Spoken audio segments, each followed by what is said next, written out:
আপনি জানেন যে হচ্ছে যে আপনার এই বয়সে এরকম একটা দায়িত্ব আপনার কাছে এসে পড়েছে, যেটার জন্য আমরা যাচ্ছিলাম। আমরা চাইছি যে সব বয়সের অন্তর্ভুক্তি থাকুক একটি ব্যবস্থায়। সেই জায়গাটায় এসে আপনি বলবেন যে এই যে শপথ নেওয়ার পরে এই যে দায়িত্ব পেলেন আনুষ্ঠানিকভাবে, আপনি কিভাবে সেই দায়িত্ব পালন করতে পারবেন বলে আপনার মনে হয়? সেখানে প্রশাসনের আমাদের অবস্থা জানেন, এবং এখানে বয়স কোনো বাধা হয়ে উঠতে পারবে কিনা, রাজনৈতিক বাধা আসবে কিনা? কিন্তু এক ধরনের স্বেচ্ছাচারিতা ছিল, বিভিন্ন ধরনের গুজব ছড়ানো হয়তো সরকারের পক্ষ থেকে, অনেক বিষয়গুলো ছিল, এগুলো আপনি কীভাবে অ্যাড্রেস করবেন? দেখুন, আমাদের যেই অগণতান্ত্রিক এবং স্বৈরাচারী একটি রাজনৈতিক ব্যবস্থা ছিল এতগুলো বছর ধরে, এখানে আমাদের বড় বড় রাজনৈতিক দলগুলোও কিন্তু সেই স্বৈরাচারী ব্যবস্থার মোকাবেলা করতে ব্যর্থ হয়েছে।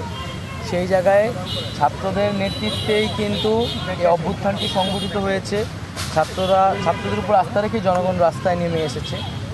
ছাত্ররা যখন সরকারে এসেছে এবং রাষ্ট্রের সংস্কারের জন্য কথা বলছে, আমরা মনে করি জনগণও সেই জায়গা থেকে এই তরুণ ছাত্রদের উপরে আস্থা রাখবেন, এবং এখানে আমরা অভিজ্ঞ এবং দক্ষ ব্যক্তিদেরকে মনোনীত করেছি আমাদের এই উপদেষ্টা প্যানেলে। একই সাথে আমরা মনে করেছি পুরো বিষয়টিকে পর্যবেক্ষণ এবং তদারকির জন্য ছাত্রদের ভয়েস থাকার জন্য ছাত্রদের জায়গা থেকেও উপদেষ্টা প্রয়োজন।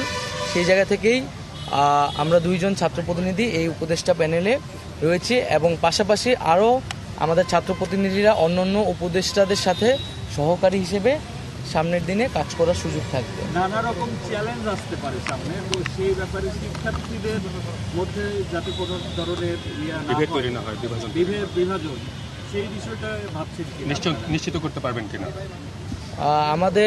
আমরা একটা ঐক্যবদ্ধভাবে একটা গণ অভ্যুত্থানকে নেতৃত্ব দিয়েছি। এখন আমাদের সময় হচ্ছে বাংলাদেশকে আবার নতুন করে গঠন করে গড়ে তোলা। সেই জায়গায় আমাদের ঐক্যবদ্ধ থাকতে হবে, এবং আমরা মনে করি যে ছাত্ররা এবং নাগরিকরা ঐক্যবদ্ধ থাকবে। বাংলাদেশের সিস্টেম ভেঙে পড়েছে অনেকখানি, সেটাকে গড়ে তোলা সম্ভব যদি প্রশাসনের সাথে নাগরিক বা সিভিলিয়ান যারা ছাত্র নাগরিক তারা যাতে সমান্তরালে যদি একসাথে কাজ করে, সেটা আইন শৃঙ্খলা থেকে শুরু করে সর্বক্ষেত্রে, তাহলে খুব দ্রুত সময়ের মধ্যে আমাদের যে চ্যালেঞ্জগুলো বা যে সমস্যাগুলো আমরা দেখছি সেগুলো মোকাবেলা করে উতরে ওঠা সম্ভব।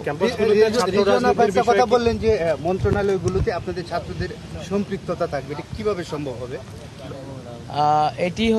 এটার প্রক্রিয়া নিয়ে আমাদের মধ্যে আলোচনা হচ্ছে, কিন্তু আমাদের প্রাথমিকভাবে একটা সিদ্ধান্ত আগেও ছিল যে সহকারী উপদেষ্টা বা এইরকমভাবে কোনো একটা পদায়ন করে যে ছাত্রদের ওই মন্ত্রণালয়ে একটা তদারকির সুযোগ থাকা, বক্তব্যে রাখার সুযোগ থাকা, সেই ব্যবস্থাটি থাকবে।